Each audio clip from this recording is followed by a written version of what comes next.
We conclude now chapter 19,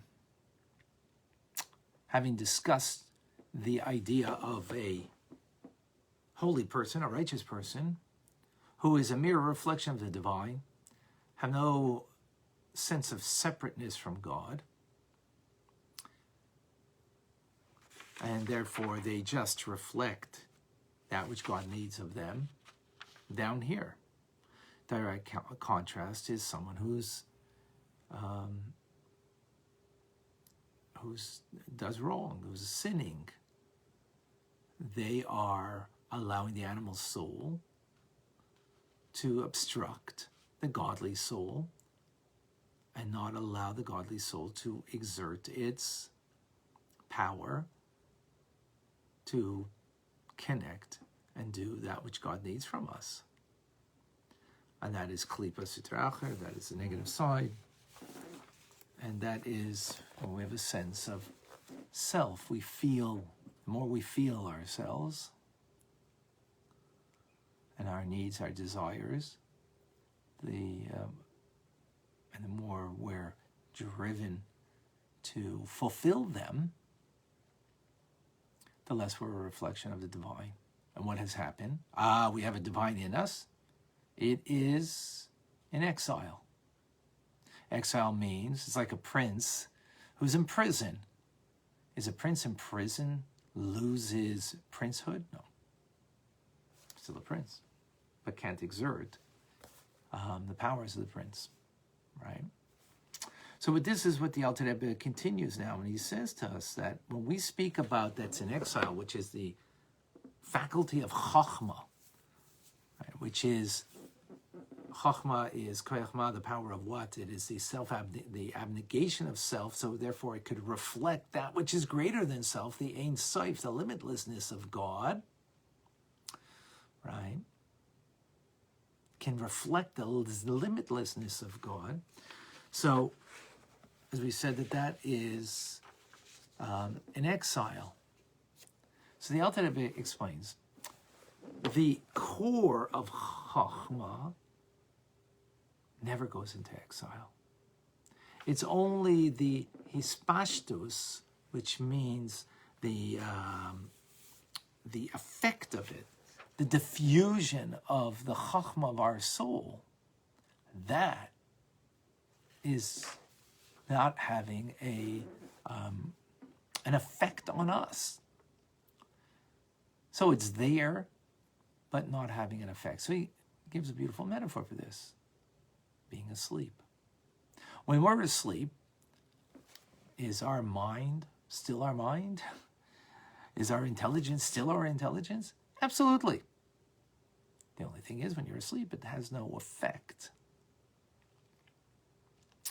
In other words, you can't think rationally when you're asleep, but is the rational mind still there? Yeah, because the moment you wake up, you can now use your mind to think rationally. It's just when it's asleep, it cannot be effective. Unless, of course, you're righteous, because then that's a whole different story. But we're not talking about that, because this is a metaphor for us to understand.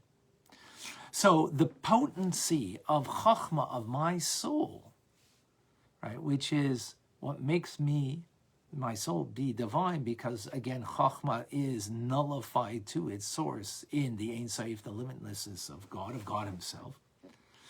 When I do something wrong, and if I do a sin, it means at that moment it's asleep. It's not having its effect. However, at the same time, it is truly there. Why? What's the proof? Because it can be awoken. And when will it be? Most definitely awoken. That chochmah of my soul, when will it be for sure awoken? When I'm confronted by a test of faith. And at that moment, I will be able to transcend even my intelligence in order to be faithful to God. Because I arose from my sleep. And now it'll exert its influence, the divine soul within me. And without any reason, because chochmah, remember, It's a source of intelligence, but it itself is beyond intelligence, and that's why you could be a reflection of God himself, of the divine. Because it is beyond, it is beyond intelligence. So at that moment of a test of faith, the divine soul within me that has been hitherto asleep awakes. And what do? I choose God. I choose my connection to God, which has been, as we explained in chapter 18, that Jews throughout the generations, as a rule, gave up their lives to be connected to their Jewishness and not to lose their connection. They chose martyrdom, sanctifying God's name. Even though Klippa had prevailed over them, their animal soul was powerful throughout their life. And now what, all of a sudden it came? Yes, because the intensity of the chochmah of the soul is so powerful. However, when it's asleep, it's not effective. But when it's woken up from its sleep, again by a matter of faith, then all of a sudden it will break through that force of the Ein Sof, the limitlessness of God that's in my soul, and it will banish and repel all of the negativity, the Sitra Achra, the Klippa that's within me, in order that I should maintain and sustain my connection to God, and I'll ready to sacrifice my life. Ready to sacrifice my life in a manner, and this is key,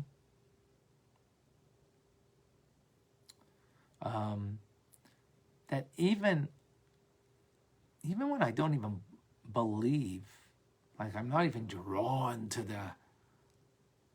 the idolatry or to the other faith, the other religion that I'm being coerced. I'm not drawn to it.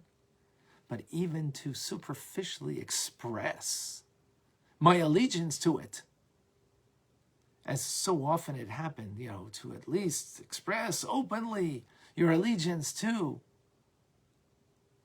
another faith,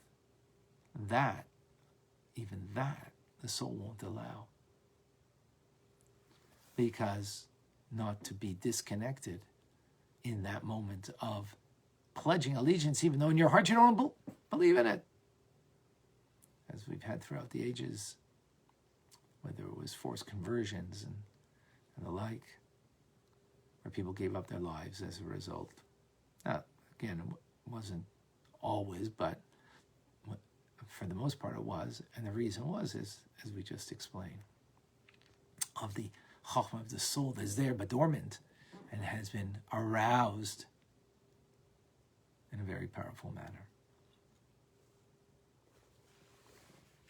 And this is the fear that's in the hidden love of the soul. That in the love of the soul, the fear of disconnect. And that concludes chapter 19. With this, what we will then continue is, how do we make that a reality? This desire to not be separate from God, to be connected to our divine source, that our soul is connected, and to allow the soul to truly rise as the candle, the flame of the candle truly rises, to allow us to really rise above the human condition and be who we need to be, what God needs from me. Not seeking the self-fulfillment that I could be a bigger me. No, that's not Jewish. Seeking how I could be connected to my source and be the true me, which is nullified, batal, self-abnegation. And how does that express itself? Doing what I'm needed for rather than what I want. So, folks, I know now I know now that. In the conclusion of today's class, and if someone wants to come on and to share, that would be amazing.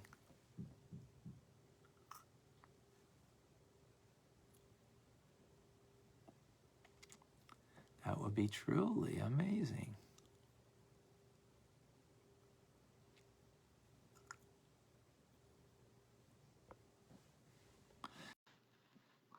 Hannah?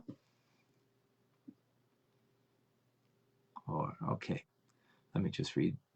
Well, so I know now that when I'm sleeping, Hashem wakes me up with a challenge. It's an alarm clock for my divine soul to come out of exile. Then I'm fully awakened, service of Hashem without disconnection. Very good. Miriam, would you like to come on and share with us?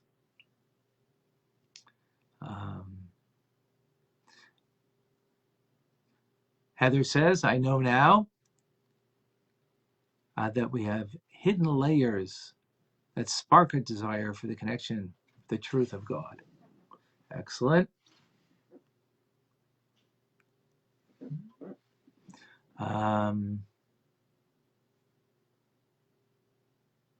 Marina, I know now that being attached to myself is the only self-gratification.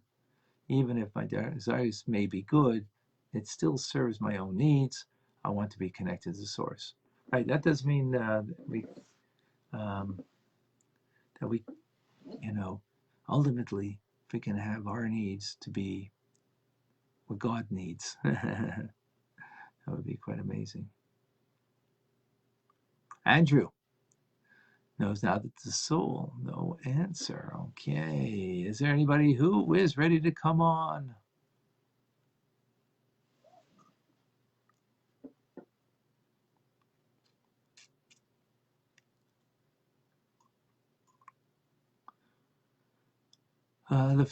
Andrew, I know so the soul is exiled, powerless because of the ongoing sinning, but is awakened, the faith of test and tested. Anyways, I always told the story of the dad who was not observant, would die, then forsake his Judaism. Yes, very good. Right. We told such a story a few days ago. I know now that when my daughter, who says that she does not believe in God, has a chochmah, which woke up when she was on a school trip to Israel today, I came across the writing from her as a 14-year-old in Israel, where she wrote that she loves Israel, but most of all, she's proud to be a Jew in her homeland. At that point, she connected to Hashem. Very nice, thank you. And I know now that I have to find the root of Hashem and nullify myself constantly, not temporarily. Thank you very much. Okay. Yes. Remember, this is all about a continued effort. It's about growing, moving forward. It's not about all or nothing. Remember that. Very important. Anybody would like to come on? Hannah? Simcha? Hannah, Montreal.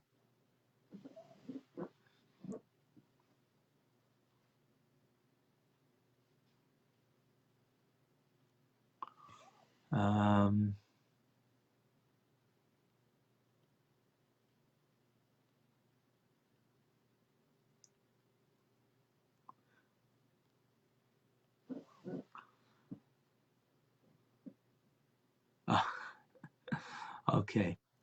Simcha says everyone's shy. All right. Looks that way.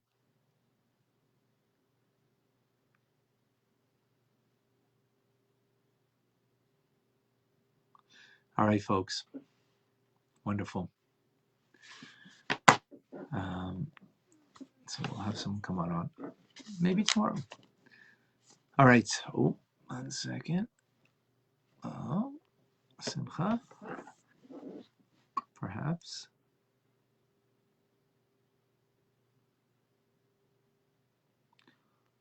Let's see if this will work.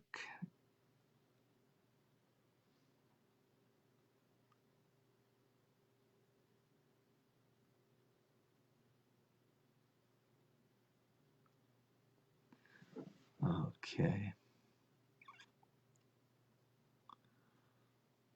How can we face and overcome everyday challenges? Well, here's some of the ideas that we're learning over here.